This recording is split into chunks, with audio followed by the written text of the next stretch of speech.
Ya, chicos. Ya, espera un ratito que está empezando a grabar. Ya está. Buenas noches.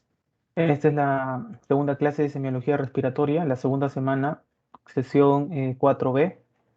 Y pues vamos a completar donde nos habíamos quedado.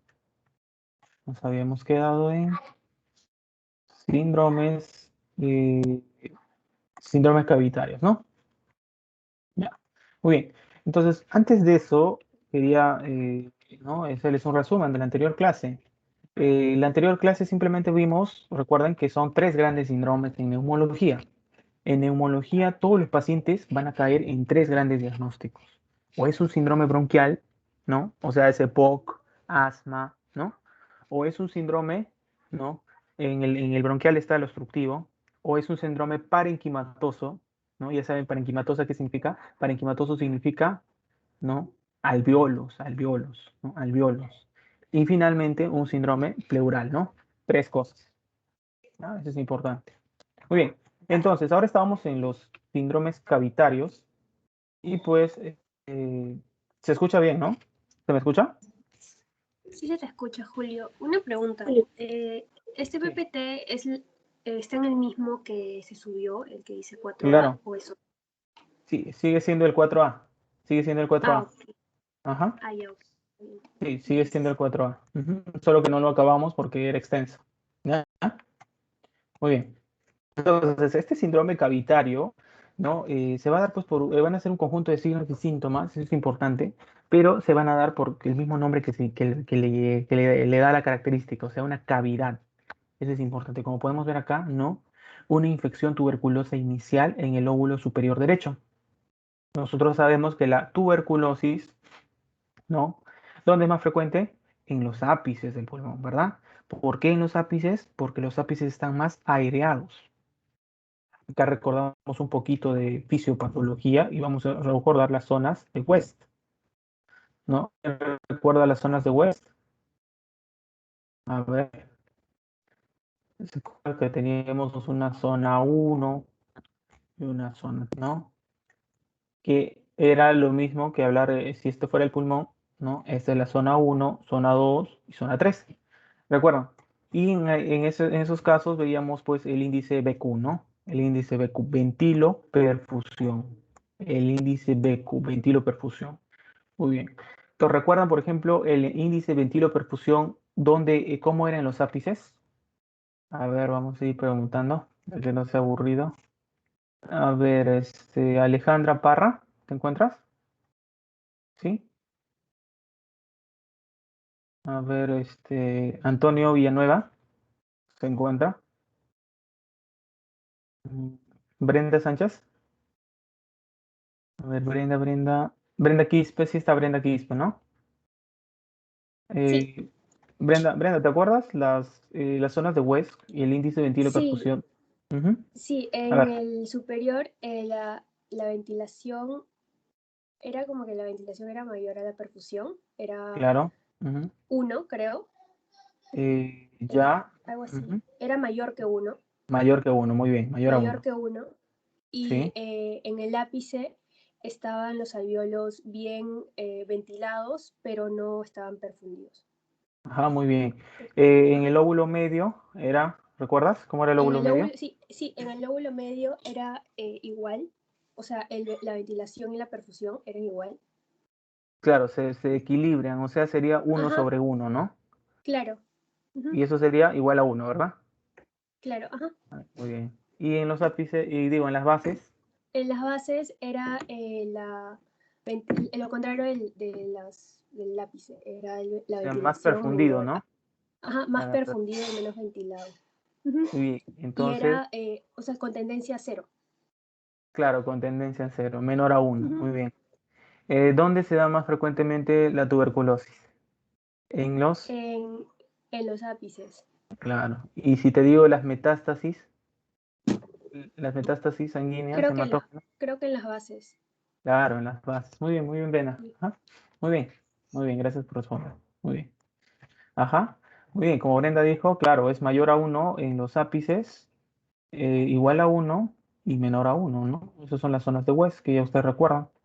Entonces, pues la tuberculosis es por eso que ataca a esta zona, ¿no? La tuberculosis ataca al ápice y se va formando primero una reacción granulomatosa. Recuerdan los granulomas de la tuberculosis. Esa reacción granulomatosa que forma, recuerdan la licuefacción, ¿no? La licuefacción se va a empezar a destruir poco a poco ese tejido, ¿no? Ese tejido, ese granuloma, y va a empezar a dejar una caverna, ¿no? Como estamos viendo acá, por ejemplo, una placa inicial, ¿no? De un paciente que está con tuberculosis, que está progresando a cavitación. Y esta es una neumonía cavitaria llamada tuberculoma, ¿no? Tuberculoma. Entonces, estos son los tuberculomas, esas cavidades producidas por la tuberculosis. Acá dice, ¿no? Neumonías, cavidades tuberculosas y erosión bronquial. Erosión bronquial, ¿qué significa erosión bronquial? Que infiltran al bronquio, infiltran al bronquio.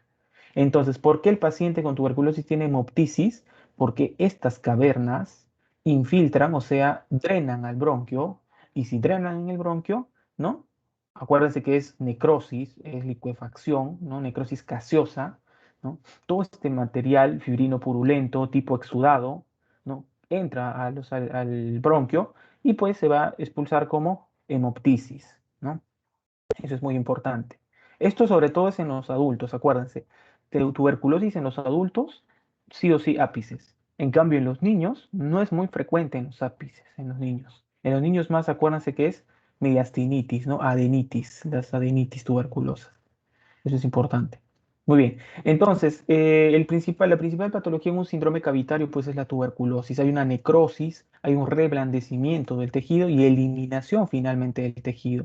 Y acordémonos, para definir cavidad tiene que ser más de 3 centímetros.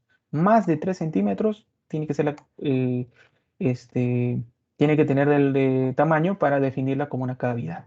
Súper importante. Muy bien. ¿Cuáles son las etiologías inflamatorias? Por ejemplo, la granulomatosis de Wegener. Eso es importante, esta patología.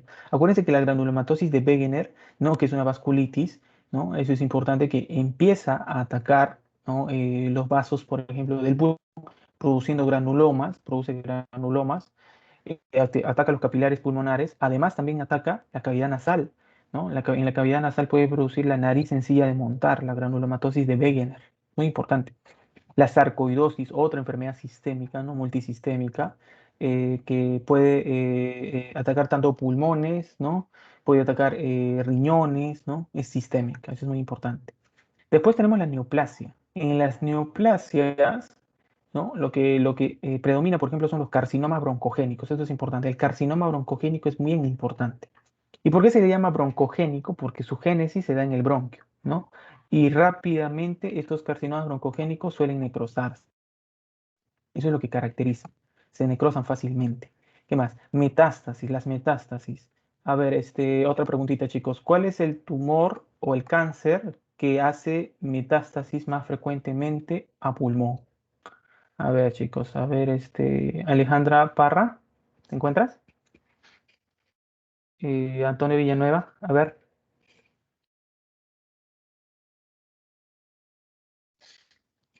ver, ¿quién puede responderme? Caroline Valdera, eh, Charlotte Carrasco. A ver, chicas.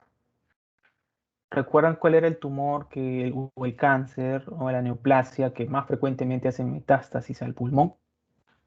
¿Cuál es? ¿El cáncer de? ¿Era el cáncer de mama? Ajá, muy bien, Don Eri. Claro, cáncer de mama. Ujú. Muy bien, cáncer de mama es el que hace más frecuentemente metástasis al pulmón. Y las metástasis del cáncer de mama, acuérdense que producen derrame pleural. Producen derrame pleural, ¿no? Eso es muy importante. Y es un derrame pleural, acuérdense, que es masivo, ¿no? No sé si ustedes alguna vez han visto una toracocentesis de drenaje evacuatoria, ¿no? Muchas veces los internos, a veces al externo también le dejan, ¿no? Aspirar y pues sale un líquido, ¿no? Un líquido sanguinolento, ¿no? Es como una mezcla de sangre con mucosa, ¿no? Un líquido sanguinolento, ¿no? Y pues que si se trataría de un cáncer o una neoplasia, ¿recuerdan cómo eran los criterios de Lai ahí? Como las neoplasias son exudado o son trasudado. ¿Qué dicen ustedes en los criterios de Lai? Seguro lo han visto. ¿Recuerdan? Todavía no han visto criterios de Leigh, ¿no? Ya, bueno, lo vamos a ver. Pero en los criterios de Leigh, las neoplasias también son exudado. Exudado, ¿ya? Vamos a ver. Ya. ¿Qué más? Infecciosas, el absceso pulmonar, la tuberculosis, la micosis, ¿no? Acá en la micosis el aspergillus, ¿no?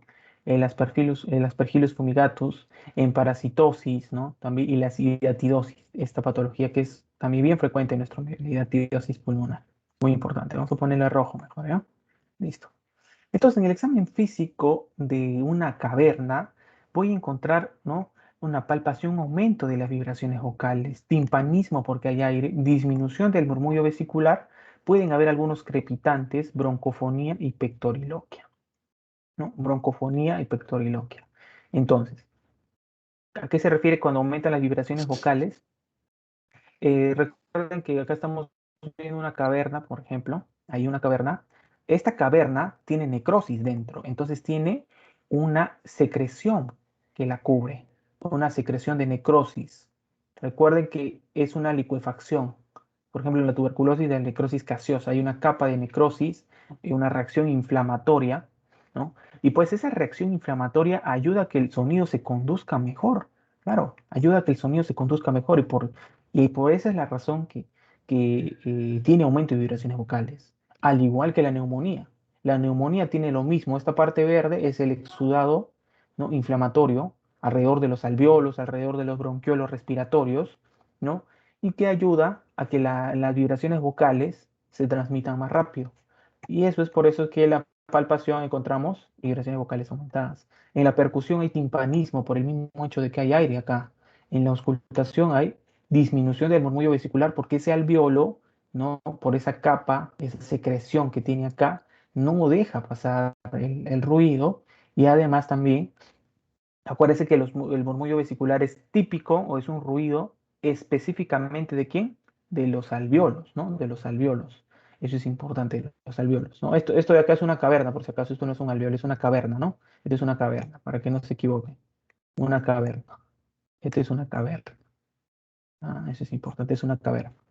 Muy bien.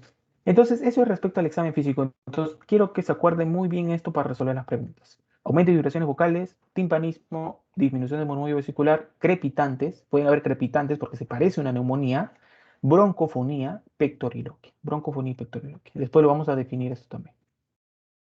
Muy bien. Y por último, vamos a pasar al síndrome intersticial, o sea, intersticio. Eso es importante. Antes de hablar de síndrome intersticial, es importante definir dos términos, el término neumonía y el término neumonitis, ¿no? Una cosa es neumonía y otra cosa es neumonitis. No sé si alguien sabe la diferencia, alguno del auditorio. Neumonía, una cosa es neumonía y otra cosa distinta es neumonitis, ¿no? Escribimos neumonitis. Neumonitis, chicos. Neumonitis. ¿Quién sabe cuál es la diferencia? La neumonitis es la inflamación de qué, chicos? ¿Alguien sabe? A ver, Naradi Díaz, ¿estás ahí? ¿Sí?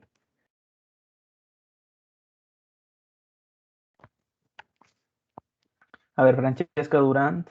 Chicos, a los que voy llamando para que participen, prende su cámara, por favor. A ver, Francesca Durant, Erly González. ¿Sabes la diferencia entre neumonía y neumonitis? A ver, ¿me acuerdan?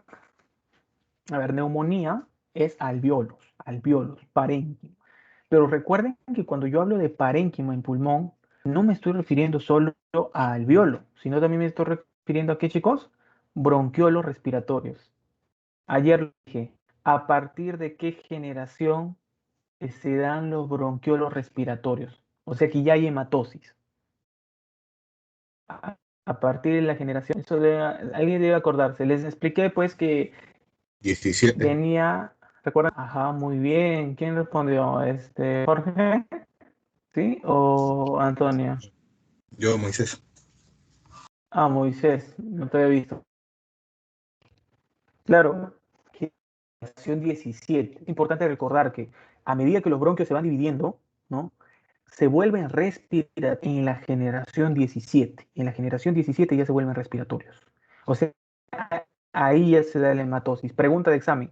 ¿A partir de qué segmentos bronquiales o generaciones bronquiales se da hematosis? A partir de la generación 16. Eso es importante. O sea, hay bronquiolos que hacen hematosis. ¿Entienden? Eso es importante, porque si les preguntan, una pregunta podría ser, ¿los alvéolos son las únicas estructuras que se encargan de realizar hematosis? ¿Sería verdadera o falsa? Porque los bronquiolos también lo hacen. Eso es lo que quiero que recuerden. Entonces, cuando se inflama ¿no? El bronquiolo respiratorio, el alvéolo, se llama neumonía, pero cuando se inflama el intersticio, eso se llama neumonitis.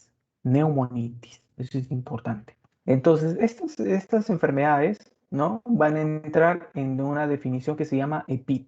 Eso es importante. Enfermedad pulmonar intersticial difusa. Eso es importante. Esto es importante. Característica principal de los síndromes intersticiales. Un síndrome parenquimatoso, ¿no? Que ya hemos visto, neumonía, atelectasia, ¿no? Cavitario, ¿no? Por ejemplo. Un parenquimatoso no tiene tos seca.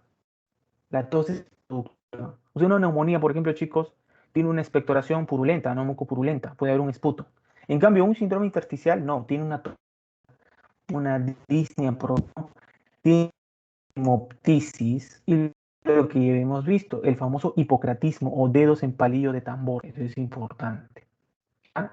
Mucho ojo a estas características. Paciente con tos seca, disnea progresiva, hemoptisis, y a eso le agrego en el examen físico crépitos, que los crépitos en una fibrosis, ¿no? Por ejemplo, el síndrome intersticial tiene como enfermedad estrella a la fibrosis pulmonar idiopática, la FPI. La FPI es la enfermedad estrella del síndrome intersticial, ¿no? Eso es importante. Que la fibrosis pulmonar idiopática, claro, encaja en el diagnóstico de PI. Ahora, cuando les pongan en la pregunta velcro, ¿no? Crepitantes tipo velcro, es característico de algo que afecta el intersticio. Eso es importante. ¿Ya? Eso es importante, chicos. Velcro. Velcro es crepitante grueso. Muy bien. Entonces, acá tenemos un poquito de fisiopatología, ¿no? Que ya lo vamos a ver después, ¿no? Primero va a haber un agente etiológico, ¿no? Y que va a empezar a lesionar el epitelio alveolar. Por ejemplo, el EPID podría ser el humo de la leña, ¿no? El humo de la leña, por ejemplo, puede lesionar el epitelio alveolar. Puede haber un reclutamiento de células inflamatorias, fibroblastos, liberación de mediadores. Acuérdense que la inflamación es crónica, ¿no? Estos fibroblastos empiezan a proliferar y producen una fibrosis, eso es importante. Acuérdense que se activan, ¿no? Esto es importante, ¿no? Pues va a haber una activación y lesión epitelial, ¿no? Mediada por esto, el factor de crecimiento y transformación beta 1. Beta 1, eso es beta 1. Eso es importante, chicos. Muy bien. Entonces vamos a ir avanzando. ¿Qué más? La etiología, ya les dije, se divide, muy bonito, este cuadrito es bien importante que sepan. Cuando yo hablo de PID, ¿no? Un síndrome intersticial, tengo que hablar de dos causas. Conocida, o sea, sé la causa, no sé la causa. Si yo sé la causa, puedo tener enfermedades del tejido conectivo, sarcoidosis, esclerosis, ¿no? Por ejemplo, podría ser una neumonitis eosinofílica, ¿no? Muchas enfermedades. Puede ser ¿cuál es el principal fármaco que es usado como un antiarrítmico que produce fibrosis pulmonar como efecto adverso más importante? ¿Cuál es el antiarrítmico? Que está en el grupo 3 todavía de los antiarrítmicos. A ver, ¿quién sabe? María Quirós, a ver, vamos del último. Sara Luciani, a ver, Pamela Coronado. Sí, Julio. ¿Sí? A ver, ¿sí? ¿Recuerdas cuál es? Empieza con la letra A. La amiodarona, ¿recuerdan? La amiodarona. ¿Ya, chicos? Amiodarona, pregunta de examen.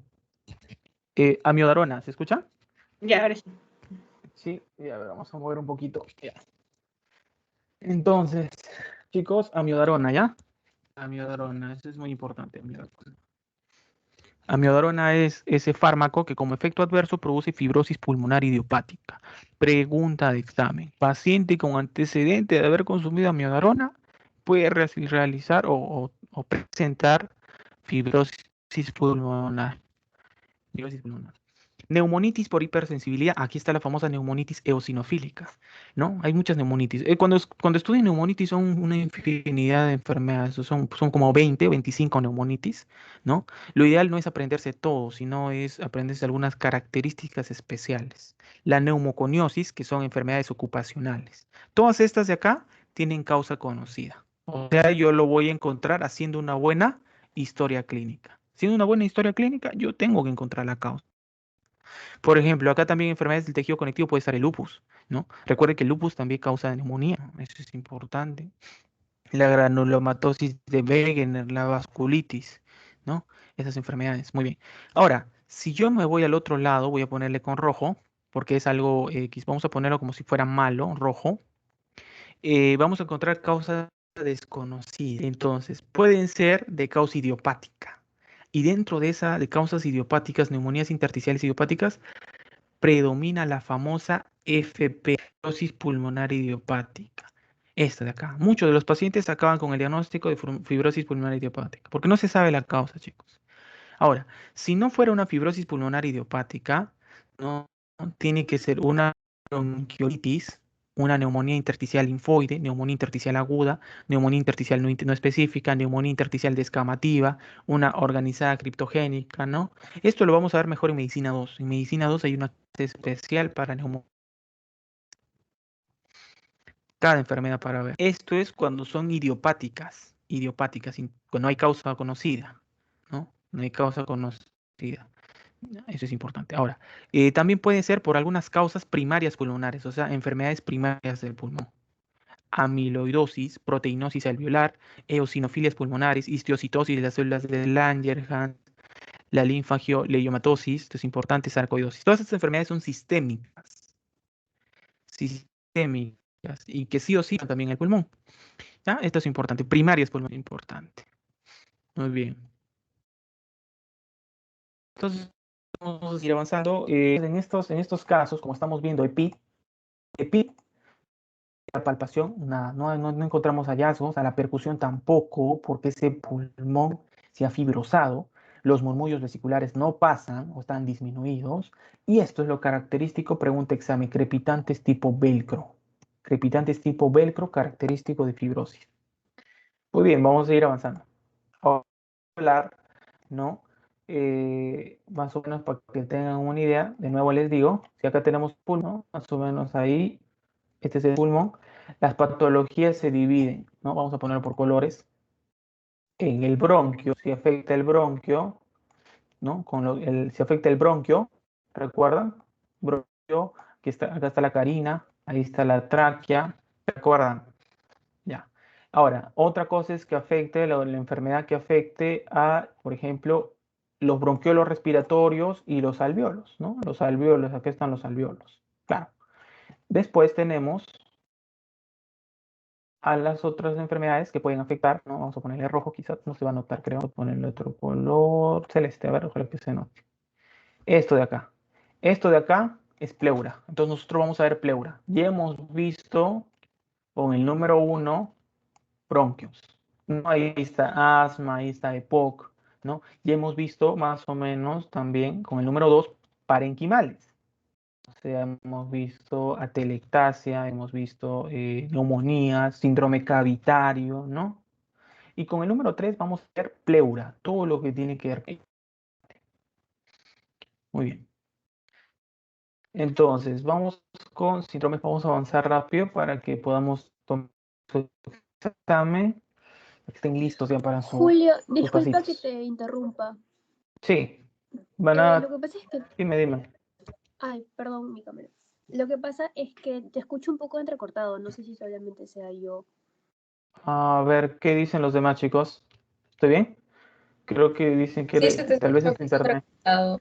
O sea, no es tan grave. Se te entiende normal, pero por ratos como que sí, no se escucha como que seguido. A ver, mm, mira, dame Déjame unos 30 Por ejemplo, segundos. ahorita, Vamos a intentar ahorita, arreglar ahorita, internet, ¿ya? ¿Se ahorita acaba de escucha? pasar. Entrecortado. Ya, un ratito, chicos. Voy a arreglar.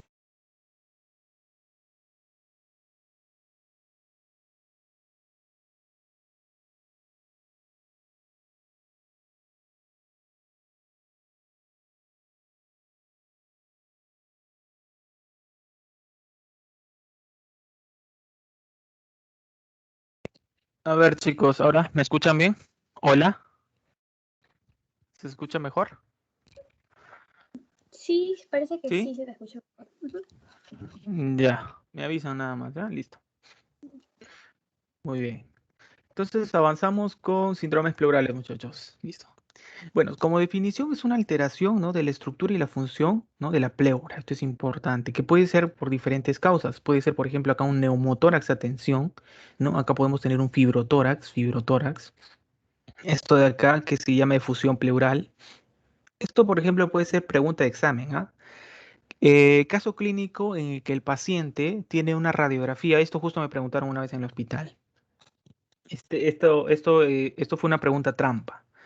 Era un paciente que en un día había desarrollado un derrame pleural, porque esto a la radiografía se va a ver radiopaco.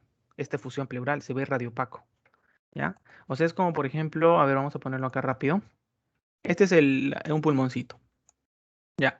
Entonces pasa un día nada más, ¿ah? Y le da un derrame al paciente, supuestamente derrame, y todo esto de acá se vuelve radiopaco. Todo esto se vuelve radiopaco. Se vuelve radiopaco. Entonces, ¿en un día de evolución puede haber un derrame? No, no puede ser. Eso es una efusión pleural. Cuando la pleura se pliega para adentro, ¿no? Hay un plegamiento de la pleura hacia interior, ¿no? Y eso se llama efusión pleural, que es una evolución rápida en horas y que también muchas veces se remite espontáneamente en el paciente. Es por eso que los pacientes con derrame pleural, no sé si tienen algún familiar o han visto un caso, les hacen hacer un ejercicio, ¿no? Donde consiste en que tienen que soplar, ¿no? Tienen que agarrar más fuerza de expiración. Les hacen soplar como un tubito, hay un tubo que soplan y empiezan a levantar unas pelotitas. Bueno, no conozco realmente cómo se llama eso, pero eso era para los pacientes con derrame pleural, ¿no? Porque la pleura estaba dañada, empezaban a practicar empezaban a expandir el tórax, ¿no? Y hacían pues soplando, ¿no? Soplaban una boquilla. Eso es importante. Y tenían que hacer mover unas pelotitas cuando soplaban. Eso es importante. Muy bien. ¿Qué más? Acá tenemos pues algunas características anatómicas de la pleura, que sabemos que la pleura visceral está irrigada por las arterias bronquiales y venas pulmonares. La pleura parietal, en cambio, es por las arterias intercostales. Las intercostales irrigan la parietal, más no la visceral. La visceral es arterias bronquiales, venas pulmonares. La inervación, recordemos, la visceral no duele, el pulmón tampoco duele, lo que duele es la parietal. Y cuando duele la parietal se le llama dolor pleurítico, ¿ya? Dolor pleurítico, eso es importante acá, dolor pleurítico, eso es importante. Este dolor pleurítico es un dolor de hincazón, ¿no? De hincón. Es un dolor, pues, localizado. Los pacientes lo refieren, por ejemplo, acá, ¿no? En las bases, sobre todo. En las bases es un dolor pleurítico y que empeora a la respiración, a la inspiración, sobre todo, por ejemplo. Eso es lo que le caracteriza. Aquel dolor localizado en base pulmonar empeora la inspiración, ¿no? Y que le hace que el paciente tenga una respiración superficial, o sea, que meta poquito aire, que no expanda bien el tórax. Eso es un dolor pleurítico, que ya lo hemos visto. Muy bien, primera patología, chicos, neumotórax. Este es el famoso neumotórax. Entonces, acá estamos viendo una radiografía, ¿no? Una radiografía de tórax, ¿no? Esta es una radiografía, pues, posterior, ¿no? Póstero-anterior, ¿recuerdan? Se van a darse cuenta por las costillas, ¿no? ¿Ven las costillas? ¿No? Eso es importante. Las costillas, la dirección de las costillas es muy importante. Ahora, también porque se pueden dar cuenta por la clavícula, ¿no? ¿Ven? La clavícula está más recta, si estaría más oblicua, ¿no? Si estaría más o menos así, si estuviera, acá, no está, acá está un poco recta, ¿no? Sí está recta, pero en la anteroposterior es más así, ¿no? En la anteroposterior es así. Eso es importante. Entonces, pues, bueno, estas características son ya más de diagnóstico, que recuerden que por la dirección de la clavícula para que se den cuenta de la placa, ¿no? Si es anteroposterior, si es posterior-anterior. Muy bien, entonces, acá estamos viendo cómo este pulmón, si es mi mano izquierda, para ustedes también es su mano izquierda, ¿no? Es el pulmón derecho. Esa es la norma en diagnóstico por imagen. Todo lo izquierdo para ti es lo derecho para el paciente. Entonces, este es el pulmón derecho. No, esto de acá sería el pulmón derecho, todo lo que voy a pintar. Todo esto sería el pulmón derecho, chicos. Entonces, todo este pulmón derecho, si se dan cuenta, es el muñón que está siendo colapsado, comprimido por este neumotórax, ¿no? Esta acumulación de aire acá. Es importante. Es la presencia de aire entre ambas hojas pleurales, ¿no? Recordemos que entre la pleura parietal y la pleura visceral, ¿no? Si le ponemos otro color, entre la pleura parietal y la pleura visceral no debería existir aire, ¿no? La cavidad pleural, que está entre las dos, es una cavidad virtual. ¿A qué se llama cavidad virtual? Que normalmente no debería haber contenido. Debería haber líquido pleural, ¿no? Líquido pleural debería haber más o menos hasta 50 mililitros. Eso es importante. Y que este líquido pleural esté en constante recambio. Ahora, cuando esta cavidad virtual se vuelve real, porque hay un equilibrio en la producción de este líquido pleural, ¿no? Hay un aumento, ¿no? Empieza a producirse pues un derrame, por ejemplo. Eso es importante. Muy bien. Ahora, puede haber líquido acá, pero también puede haber aire. Y en este caso, en el neumotórax, hay aire entre las hojas pleurales. Eso es importante. Entonces estamos viendo como una radiolucidez bien notoria de este pulmón. Radiolucidez. Es un pulmón bien aire. Perdón, esto no es pulmón, ¿no? Esta es la cavidad de torácica de este lado, ¿no? Bien aireada, ¿no? No debería ser tan aireada. Esto es aire, ¿no? Esto es aire, esto no es pulmón. Y esto es el moñón pulmonar, chicos. Ahora, si lo quieres dividir, ¿no? El neumotórax puede ser mínimo, menos del 15%, o sea, menos de un tercio del pulmón. Moderado es casi 2/3 de un pulmón. Y extenso o neumotórax a tensión también le llaman, es cuando colapsa más de la mitad del pulmón. Eso es importante. Neumotórax extenso, ¿ya? Eso es importante para que recuerden. Por ejemplo, acá sería un neumotórax extenso, más o menos, ¿no? Porque hay más del 35% colapsado. Tipos. Puede ser espontáneo o puede ser adquirido, ¿no? Espontáneo, primario, o sea, primario puede ser, ¿no? Cuando no hay causa alguna. Primario es idiopático, ruptura de bulas o ruptura de alvéolos distendidos. Secundario viene por una causa específica. El EPOC puede dar, ¿no? Neumotórax, el asma, la fibrosis, la neumonía. Ahora, puede ser adquirido, ¿no? Iatrogénico por algún proceso invasivo que puede producir neumotórax y traumático, sea abierto o sea cerrado. Eso es importante que recuerden. El trauma abierto y el trauma cerrado, ¿no?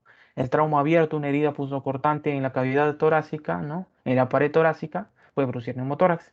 Y en el cerrado, ¿no? Puede ser, por ejemplo, algún desequilibrio de presiones o una ruptura de una bula también acá puede estar, ¿no? Esto es importante. Muy bien. ¿Qué más? Según la severidad puede ser o es simple o es atención. ¿Cuándo se llama atención? Cuando está produciendo un colapso de las estructuras endotorácicas. O sea, me está desplazando tráquea, me desplaza mediastino, me desplaza los grandes vasos y también me desplaza corazón. ¿No? Eso es importante. Esa es la característica que me hace decir que es un neumotórax atención. Entonces siempre se tiene que definir neumotórax simple versus uno atención. Es importante. Muy bien. Acá solamente este cuadrito para que vean las causas, ¿no? Causas de neumotórax. Y pues entonces simplemente al probar la fisiopatología vamos avanzando. Cuando se produce, ¿no? esa ruptura, por ejemplo, acá tenemos un neumotórax simple, acá una atención.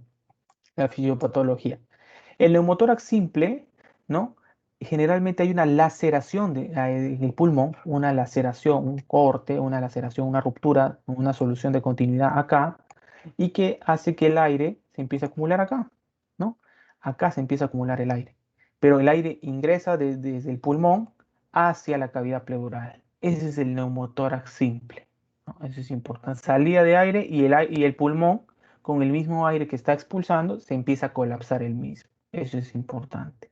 Ahora, cabe resaltar que acá las paredes pleurales están adosadas. O sea, las paredes pleurales, la pleura parietal y pleura visceral van a estar normales, ¿no? Van a estar unidas. Eso es importante. No van a estar separadas. En el neumotórax a tensión o abierto, este, por ejemplo, es un neumotórax abierto, ¿no? Por ejemplo, una herida punzocortante de pared torácica, ¿no? Y empieza a entrar aire, porque ustedes saben por un principio físico, la atmósfera tiene mayor presión que la cavidad torácica. Entonces, empieza a entrar el aire y empieza a comprimir el pulmón. Eso es importante, ¿no? Eso es importante. El aire ingresa por la herida, una lesión aspirante y puede causar hipoxia e hipercapnia, ¿no? Hipoxia e hipercapnia, chicos. Los hipoxia y hipercapnia, eso es importante. Muy bien. La clínica de un neumotórax, muchachos. Respiración entrecortada, eso es muy importante. Dolor torácico, ¿no? Dificultad cardiovascular y respiración grave. La disnea, eso es importante. Cianosis no es muy importante en algunos casos, ¿no? Por ejemplo, acá están viendo un paciente con neumotórax, puede haber cianosis.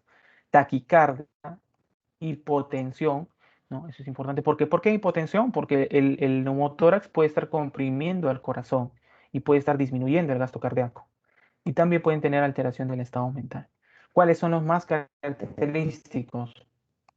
Respiración entrecortada, muy característico. Dolor torácico. La disnea. La disnea es algo muy importante. ¿Qué más? La taquicardia y la hipotensión. Qué raro, ¿no? Mira, tengo hipotensión y tengo taquicardia. O sea, es contradictorio, ¿no? Eso me puede hacer pensar en un neumotórax. Muy bien. El examen físico. ¿Vibraciones vocales habrá?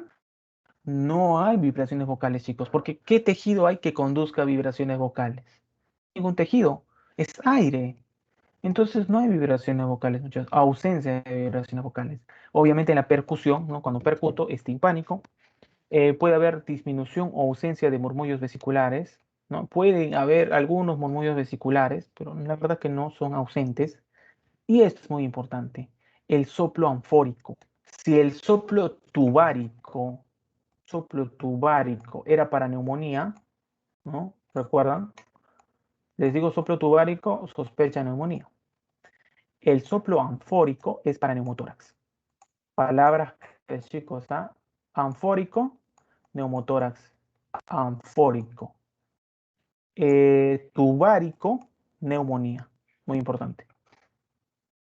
Muy bien. Pasamos con la segunda enfermedad de la pleura. Segunda enfermedad, derrame pleural, ¿no? Acá vamos a ver los criterios del aire, que ya les había preguntado. Normalmente el líquido pleural, ¿no? Puede ir, pues, bueno, acá tiene otros datos, ¿no? Los datos varían según las bibliografías, ¿no? Bueno, acá le ponen 10 mililitros de líquido pleural, aunque ya en otras bibliografías puede decir 50, ¿no? Pero acuérdense que en promedio es 25 mililitros. Más de 25, 50 mililitros y empieza a volverse un derrame pleural. Eso es importante. ¿Y cuál es el mecanismo? Un desequilibrio entre la formación y reabsorción del líquido pleural. Eso es importante. El espacio virtual se vuelve un espacio real. Esa es la característica, quiero que recuerden. ¿Y qué pasa? Que la pleura visceral y la parietal se empiezan a separar, ¿no? Se empiezan a separar las dos pleuras. Y acá, bueno, están viendo un poquito la fisiopatología. Aumenta la presión hidrostática, ¿no? Si hay un edema, un derrame pleural por aumento de la presión hidrostática, insuficiencia cardíaca. Descenso de la presión oncótica, síndrome nefrótico, ¿no? Eso recuerdan.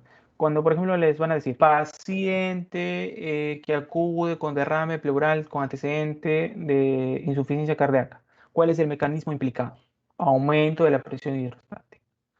Paciente con síndrome nefrótico, derrame pleural. Mecanismo implicado, descenso de la presión oncótica, ¿no? Atelectasia, aumento de la presión negativa, ¿no? Y acá están todos los mecanismos que pueden existir. ¿Qué más? La clasificación del derrame pleural, ¿no? Este es muy importante. Para que un derrame pleural altere la radiografía de tórax, en promedio tiene que ser más de 150 mililitros. Más de 150 mililitros ya altera la radiografía de tórax, los costofrénicos, ¿no? Lo cual han visto seguro en diagnóstico. Borramiento de senos costofrénicos. Borramiento de senos costofrénicos, derrame pleural. Seguro les han explicado. Muy bien. Entonces, según la clasificación, puede ser pequeño, puede ser moderado o puede ser masivo. Por ejemplo, en el cáncer de mama, que produce metástasis a pulmón, es un derrame pleural masivo, muchachos. Masivo. Se saca 1 litro, 2 litros. Y se saca un día 1 litro, 2 litros, y el siguiente día sigue sacando 1 litro, 2 litros. ¿Entienden? O sea, se produce bastante. Es importante. Ya, la disnea en evolución, conforme el derrame sea más grave, la frecuencia respiratoria lo mismo, ¿no? La expansibilidad es como que tan bien se expande el tórax, o sea, la elasticidad del tórax, ¿no? Va a estar disminuida en las últimas dos. Muy importante. Entonces recuerden, menos de 300 cc, pequeño. Moderado a 1500 cc. Masivo, más de 1500. Y acá, por favor, mucho ojo. Pregunta clásica de examen, y no solo de examen, porque a mí no me gusta decirles eso, es para la vida. Criterios de Lai, ¿no? Eso es importante, la clasificación del derrame. Entonces, cuando un paciente, ¿no? Viene con derrame, o sea, se hace la historia clínica, el examen físico, y tú sospechas de tienes que pedirle un aspirado de líquido del derrame, ¿no? Del líquido pleural. Y pues se le tiene que mandar y hacerle, pues, química, ¿no? Una bioquímica de ese examen. Y en esa bioquímica también se hace un citológico, ¿no? Del examen. Citológico, por ejemplo, es para ver si hay células, ¿no?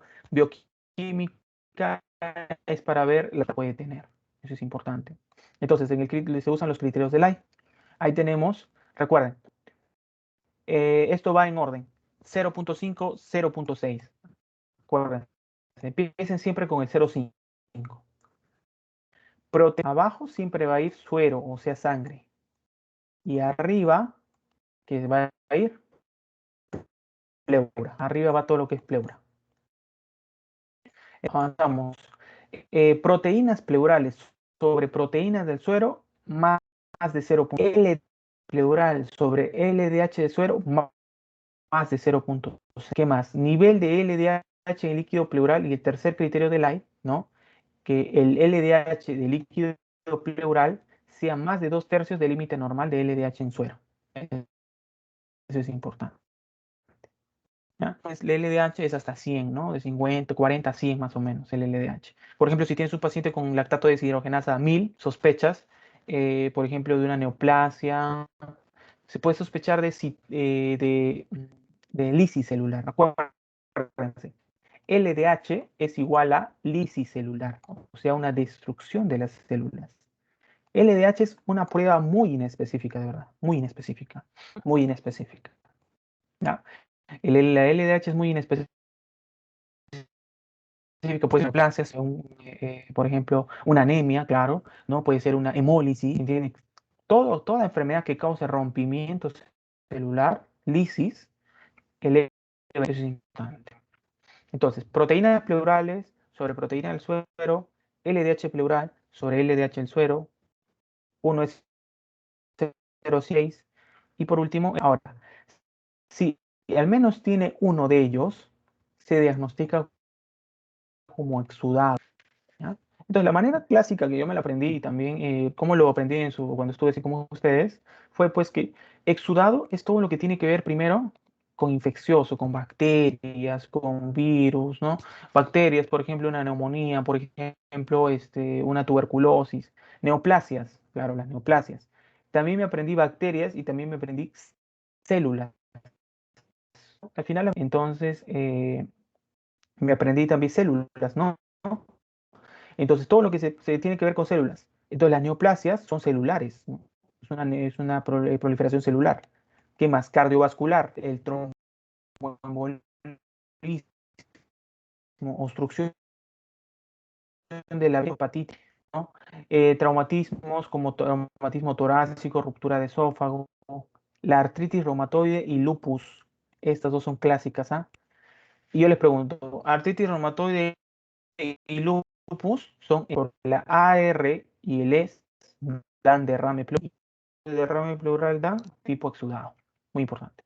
Y los trasudados es el otro extremo, la otra cara de la moneda. Pueden ser por aumento de la presión hidrostática. Ustedes ya saben, la que es la presión pues que hace que el líquido salga al intersticio, o puede ser por un aumento de la presión oncótica. No, perdón, disminución de la presión oncótica, ¿no? Que es aquella presión que, ¿no? Que transporta los líquidos, ¿no? Las proteínas del intersticio, ¿no? Hacia la parte endovascular, ¿no? La cavidad hacia la sangre. Entonces, ¿cuáles son las patologías que tienen que sospechar? Pues ahí tienen que sospechar insuficiencia cardíaca cuando el derrame es bilateral. Si yo tengo un derrame bilateral, insuficiente unilateral, por ejemplo, puede ser una pericarditis, obstrucción de vena cava superior. Acá. Ahora, nefrótico. Nefrótico, porque disminuye la presión oncótica, uni o bilateral. Y la cirrosis hepática, ¿no? La cirrosis puede ser acompañarse con hipertensión y ascitis. Eso es importante. Cirrosis con hipertensión y ascitis. Muy bien. Entonces recuerden eso, chicos, ¿ya? Estos son los criterios de la pregunta clásica de examen, que lo vamos a ver seguro en un momento. Muy bien. Entonces, en el derrame pleural, chicos, la clínica, la sintomatología va a depender de qué tan rápido evoluciona el cuadro. Si evoluciona rápidamente, el paciente se pone mucho peor, ¿no? Peor pronóstico. El dolor que tiene el derrame pleural, dolor pleurítico. Y la tos, no productiva, chicos. El derrame no produce tos productiva. ¿Cuál es la principal causa de derrame pleural en nuestro medio? Esa es una pregunta clásica también, acá en el Perú. Ahora vamos preguntando. Ariana Sandoval está aquí.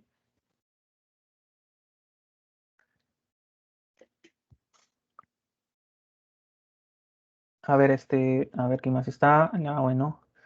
Eh, Carolyn Valdera, ¿estás ahí? Sí.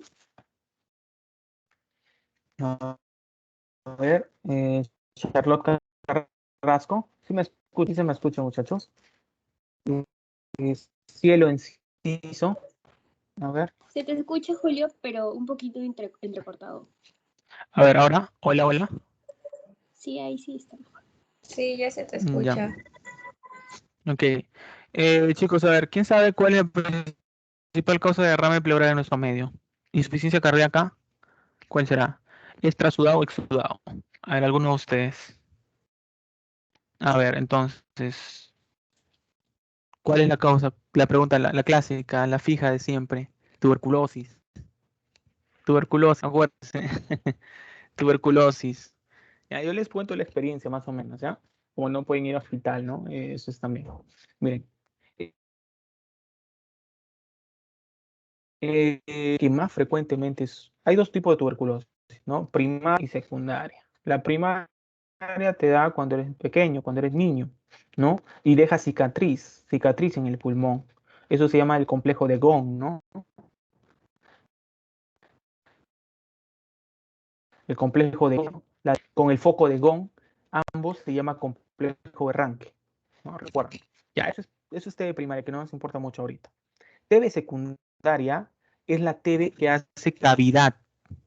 Entonces, pregunta de examen. Todo adulto es secundaria, la mayoría, todas son secundarias. ¿No tendrías que haber vivido en un lugar entrecortado? Bueno, al menos a mí me sale que sí, pero no sé si los demás. A ver, Brenda, a ver los demás chicas, ¿me escuchan entrecortado? ¿O bien? ¿Sí, bien? ¿Sí? Entrecortado. A ver, espera un ratito. Vamos Por a se escucha cambiar. un poco entrecortado. Ya, chicos, esperen un ratito. A ver. ¿Me escucha mejor? Hola, hola. ¿Sí? A ver. ¿Se escucha mejor, chicos? Vamos a ver un ratito.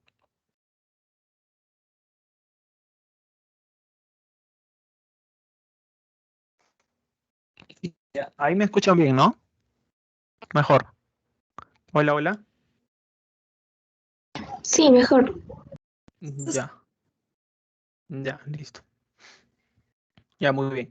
Entonces, pues, los signos radiológicos, ¿no? Recuerden, es el famoso borramiento, el costo diafragmático. Puede haber el signo del menisco, ¿no? Después vamos a ver también qué es el signo del menisco. Desplazamiento del corazón y la tráquea y mediastino, pero contralateral, contralateral. Aumento de los espacios intercostales es lo otro característico, muy importante. Entonces, ¿cómo es el caso clínico de un paciente con derrame pleural en nuestro medio, lo más frecuente? Todos los pacientes, ¿no? Es un paciente joven, ¿no? Joven, con tos productiva, no, una tos no productiva, perdón, seca, fiebre, baja de peso, diaforesis, más o menos 2, 3 semanas, y que viene con un... Entonces, la mayoría de esos derrames pleurales son por tuberculino clínico, ¿ya? Entonces, la tuberculosis es la principal causa de derrame pleural en nuestro medio, tuberculosis. Muy bien. Entonces, ¿cómo es un derrame pleural en la clínica, muchachos? En la palpación hay una disminución o ausencia de las vibraciones vocales. La percusión hay matidez, ¿no? En la auscultación hay disminución del murmullo vesicular. Egofonía significa transmisión de la voz. Egofonía. Y pectoriloquia también puede haber. La egofonía, pues, es esa voz de cuchicheo. Y la pectoriloquia es la transmisión de la voz, ¿no? Cuando tú, por ejemplo, hablas y escuchas el pecho del paciente, el tórax, ¿no? Escuchas claramente, o sea, el ruido pasa. Ya, eso es importante. Pectoriloquia y egofonía.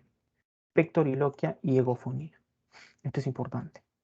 Característicos de derrame pleural. Listo. Se acabó, chicos. Listo, a ver. Este es un resumen que espero que les sirva, ¿no? Lo he sacado de una academia, ¿ya? Entonces, esto es el resumen de las enfermedades principales de enfisema, atelectasia, condensativo, o sea, neumonía, intersticial, o sea, fiebre pleural, ¿no? 6 enfermedades principales que deben conocer. ¿Qué deben saber de todas esas enfermedades? La clínica, la semiología, inspección, palpación, percusión y auscultación. Esto de acá, por favor, chicos, de memoria. Es el mediastino y la radiología, ¿no? Acá estas son tomografías, de acá estos son tomografías, ¿no? Listo. Bien. Entonces, chicos, hasta ahí ya vamos con la clase. Rápidamente ya no he tratado de extenderme mucho. Y les vamos a tomar un examen de 20 preguntas. ¿Ya? A ver, esperen un ratito. Vamos a tomar un examen de 20 preguntas. Es un examen tipo que les puede ayudar les va a ayudar a que afronten mejor su examen parcial, ¿no? De neumo, mucho mejor. A ver, no sé qué tal, vamos a ver cómo les va. A ver, estoy viendo, ¿no? Ya. La respuesta, me van a mandar al WhatsApp, ¿no? Van poniendo pregunta 1, clave, pregunta 2, la respuesta, no escriben. No, como no está con claves, ponen la respuesta. Ya, a ver. Son 20 ahorita, chicos, conectados. Entonces vamos a empezar el examen. Más o menos van a ser 2, 3 minutos por pregunta. Si la pregunta está un poquito complicada, les doy un poquito más de tiempo. Muy bien, entonces, a ver, ahí creo que está bien, ¿no? Ahí sí se ve. Ya. Esta pregunta que ya les he hecho antes, pero ya, seguro sí se acuerdan. Pregunta número 1, chicos. A ver. No se olviden de mandar al WhatsApp sus respuestas. Julio, ¿le envío una por una o la junto toda y luego envío las 20? Si quieres, los puedo juntar una por una, ¿no? Cualquiera. Ya, ok. Ujú. Ya. A ver.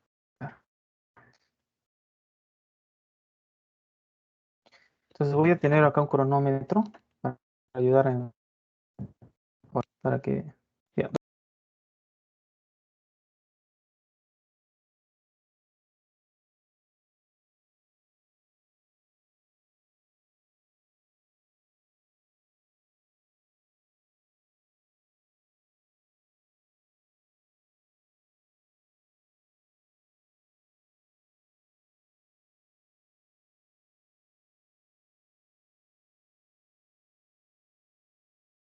A ver, chicos, acá vamos a cortar la grabación, ¿ya? Acá vamos a cortar la grabación para que, por temas de que quizás puedan haber problemas porque muestre preguntas, vamos a cortar la grabación acá, ¿ya? Listo.